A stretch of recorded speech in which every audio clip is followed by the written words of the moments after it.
నమస్కారం ఫ్రెండ్స్. చంద్రబాబు నాయుడు గారు అంటే నాకు చాలా రెస్పెక్ట్. ఆయన యాటిట్యూడ్ నాకు చాలా నచ్చుతుంది.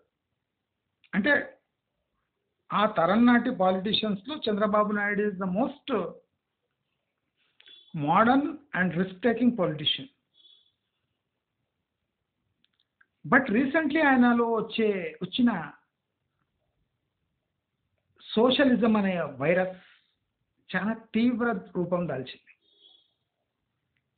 ఆయనలో వచ్చిన ఈ మార్పు ఆయనలో వచ్చిన మార్పు కాదు. గమనించండి నేనేం మాట్లాడుతున్నానో. ఆయనలో వచ్చిన మార్పు ఆయనలో వచ్చిన మార్పు కాదు. ఇదేమి ఆయనలో వచ్చిన మార్పు కాదు అంటే ఇది చంద్రబాబు నాయుడు మారినట్టు కాదు. సిచ్యువేషన్ చంద్రబాబు నాయుడుని మార్చింది. ప్రతి ఒక్క వర్డ్కు బలమైన మీనింగ్స్ ఉంటాయి. చంద్రబాబు మారలేదు, చంద్రబాబుని సిచ్యువేషన్ మారేటట్టు చేసింది.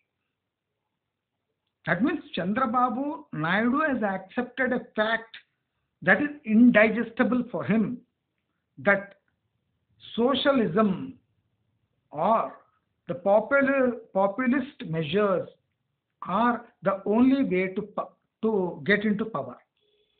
But if they are not practical, అది ప్రాక్టికల్ కాకపోతే ఇలాంటి థాట్స్ వస్తాయి. ఎలాంటి థాట్స్ వస్తాయి అంటే చంద్రబాబు నాయుడు గారు తన గెలిచిన వెంటనే అంటే గెలుపుకు ముందే ఈ ప్రైవేట్ పబ్లిక్ పార్ట్నర్షిప్ అనే ఒక స్కీమ్ తీశారు. ఇది కొత్త స్కీమ్ ఏం కాదు.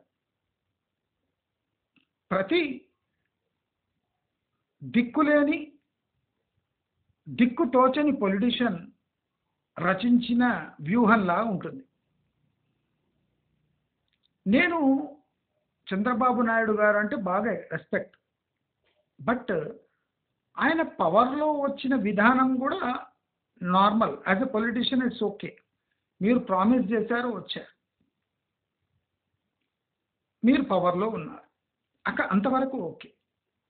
కానీ పవర్లో ఉన్నవాడు ఏమైనా చేయగలడు.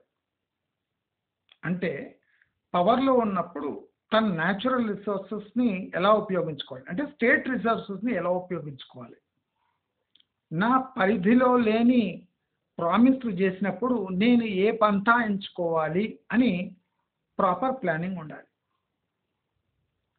అంటే చంద్రబాబు నాయుడు గారికి బాగా తెలుసు, నేను పవర్లో వచ్చినా నేను చేసిన ప్రామిసెస్ నన్ను ఉండనివ్వవు అని. అయితే ఇప్పుడు ఈ అభివృద్ధి అని కుంటుపడడానికి రెడీగా ఉన్నప్పుడు ఆయన ఒక పంథా ఎంచుకున్నాడు. ఆ పంథా ఏమి అంటే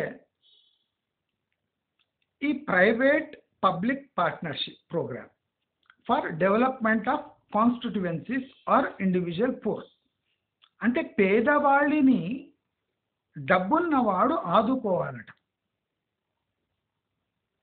పేదవాడిని డబ్బున్నవాడు ఆదుకోవాలట. అంతవరకు సరిగ్గా ఉంది. అంటే నైతికంగా పేదవాడిని డబ్బున్నవాడు ఆదుకోవాలి. ఆ ఈక్వేషన్ కరెక్ట్ ఉంది. మరి గవర్నమెంట్ ఏం పీకుతుంది అని ఒక తెలంగాణవాదిగా నేను ఒక ప్రశ్న వేసిన అనుకోండి చంద్రబాబు నాయుడు గారు.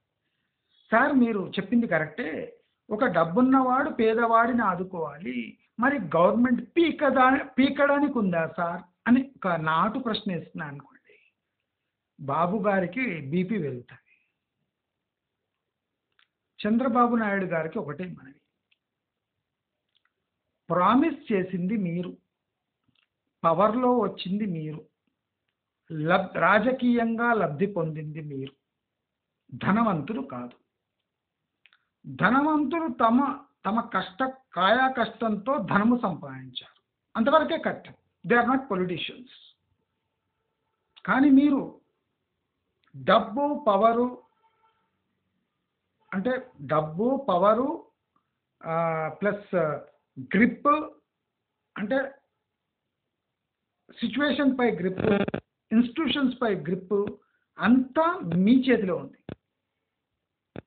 అంటే ఆ బాధ్యత పేదవాడిని ఆదుకొని పైన తెచ్చే బాధ్యత మీరు తీసుకొని పవర్లో వచ్చారు.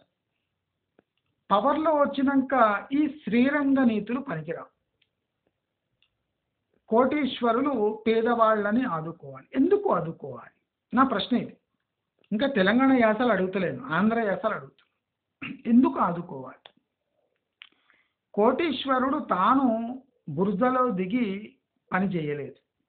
ఆయన వందలాది మందిని పనిలో పెట్టుకొని వాళ్లకు జీతం ఇచ్చి కోటీశ్వరుడు అయ్యాడు. అంటే అర్థమేమి? ఆయన వందలాది మందిని పోషిస్తున్నాడు అని అర్థం. ఒక కోటీశ్వరుడు అంటే అర్థమేమి? ఆయన వందలాది మందిని తన ఫ్యాక్టరీలలో, ఆఫీసులలో, తన వృత్తి వ్యవసాయాలలో పెట్టుకొని పోషిస్తేనే ఆయన కోటీశ్వరుడు అయ్యాడు. అంతేగాని ఒక రూమ్లో కూర్చొని లక్షల కోట్లు అట్లే వచ్చి పడవు, కౌంటర్లో వచ్చి పడవు. ఇది బ్యాంకింగ్ వ్యవస్థ కాదు, ఇది ఒక కోటీశ్వరుడి యొక్క వ్యవస్థ.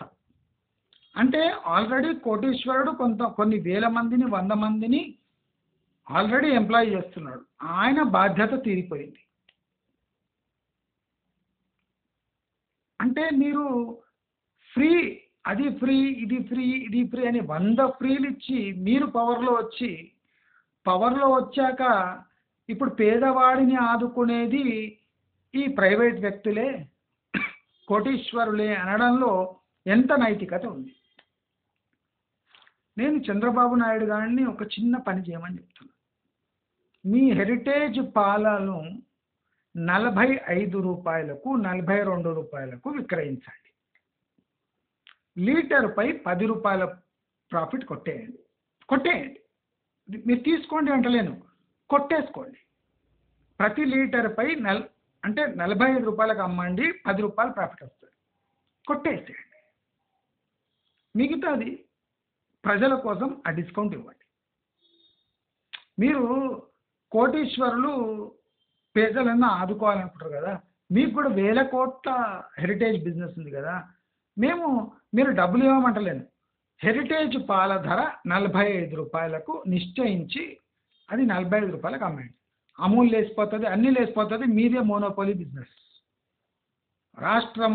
ఇరు రాష్ట్రాల్లో హెరిటేజ్ తప్ప వేరే పాలు తాగారు.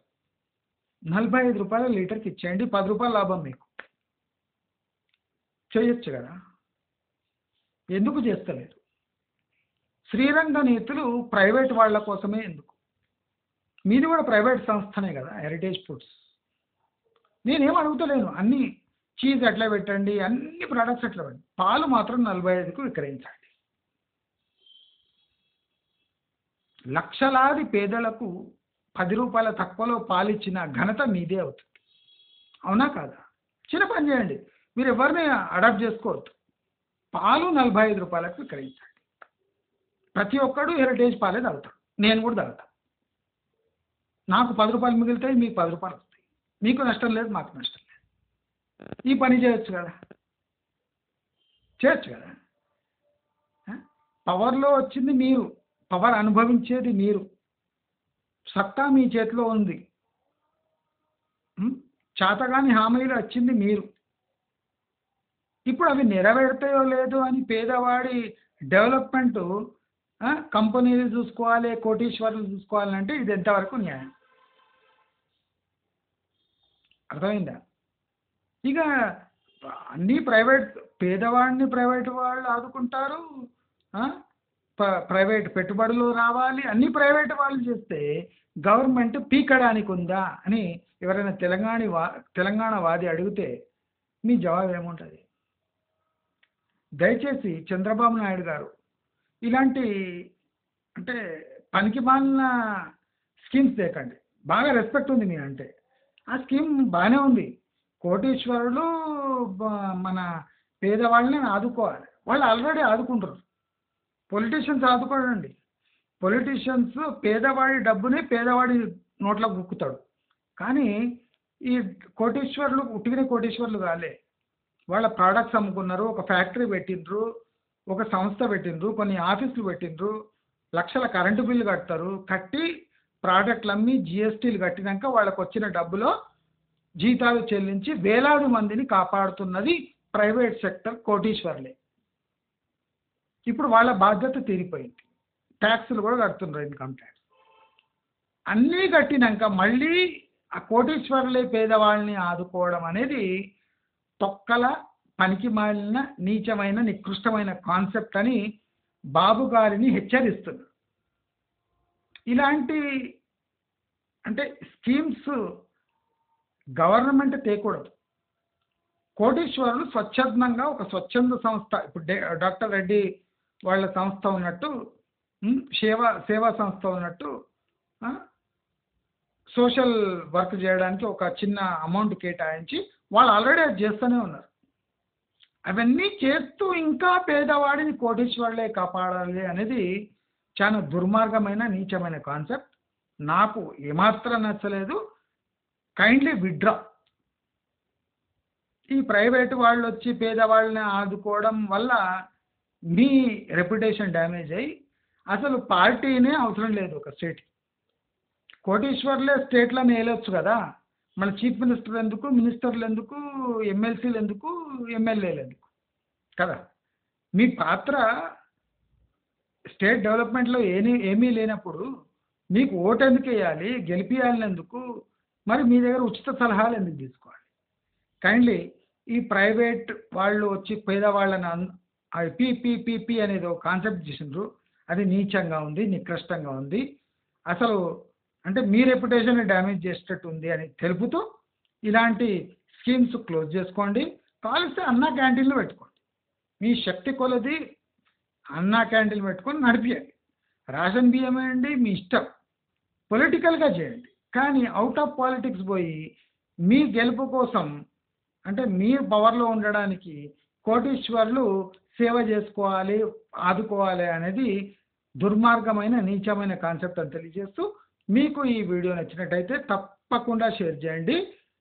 టీడీపీ క్యాడర్ వరకు పోయేటట్టు చీఫ్ మినిస్టర్ చంద్రబాబు నాయుడుకు కూడా ఈ సమాచారం అందాలని కోరుకుంటూ నమస్కారం.